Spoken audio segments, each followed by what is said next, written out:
ನಮಸ್ಕಾರ ಎಲ್ಲ ದಾಳಂಬ್ರೆ ಬೆಳೆಗಾರರಿಗೂ. ಇದು ದುರ್ದಕುಂಟೆ ಹತ್ರ ಆಲ್ರೆಡಿ ಇದು ಇದ್ರಲ್ಲಿ ಮಾಡಿ 4 ತಿಂಗಳಾಗಿದೆ ಸ್ನೇಹಿತರೆ. ನೋಡ್ಬೋದು ಪ್ರತಿಯೊಂದು ಗಿಡನೂ ಕೂಡ ಒಂದೊಂದು ಗಿಡಕ್ಕೆ ಕನಿಷ್ಠ ಅಂದ್ರೂ 200-300 ಕಾಯಿ ಕಟ್ಟಿದೆ. ಒಳಗೂ ಕೂಡ ನಿಮಗೆ ಕಾಯಿ ತೋರಿಸ್ತಾ ಇದ್ದೀನಿ. ಒಂದು ಗಿಡ ಎಲ್ಲ ನೋಡಿ, ನೀವು ಲೈನ್ ಹಚ್ಚಿ ಫುಲ್ ನನ್ನ ಕೈ ಹೆಂಗೆ ತೋರಿಸಿದ್ರೆ ನಂಗೆ ನೋಡಿ, ಎಲ್ಲ ಗಿಡದಲ್ಲೂ ಕೂಡ ಒಂದೊಂದು ಗಿಡಕ್ಕೆ ಕನಿಷ್ಠ ಅಂದ್ರೂ 4 ಬಾಕ್ಸ್ಗಿಂತ ಹೆಚ್ಚಿಗೆ ಹಣ್ಣಿದೆ ಸ್ನೇಹಿತರೆ.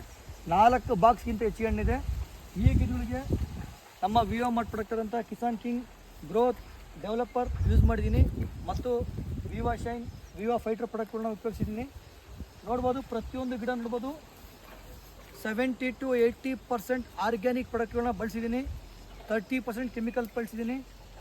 ಪ್ರತಿ ಗಿಡಕ್ಕೂ ಕನಿಷ್ಠ ಅಂದ್ರೂ 4-5 ಬಾಕ್ಸ್ಗಿಂತ ಹೆಚ್ಚಿಗೆ ಹಣ್ಣಿದೆ. ನೋಡ್ಬೋದು ಆ ಗಿಡ ನೋಡಿ, ಆ ಗಿಡ ತೋರಿಸಿ ಸರ್.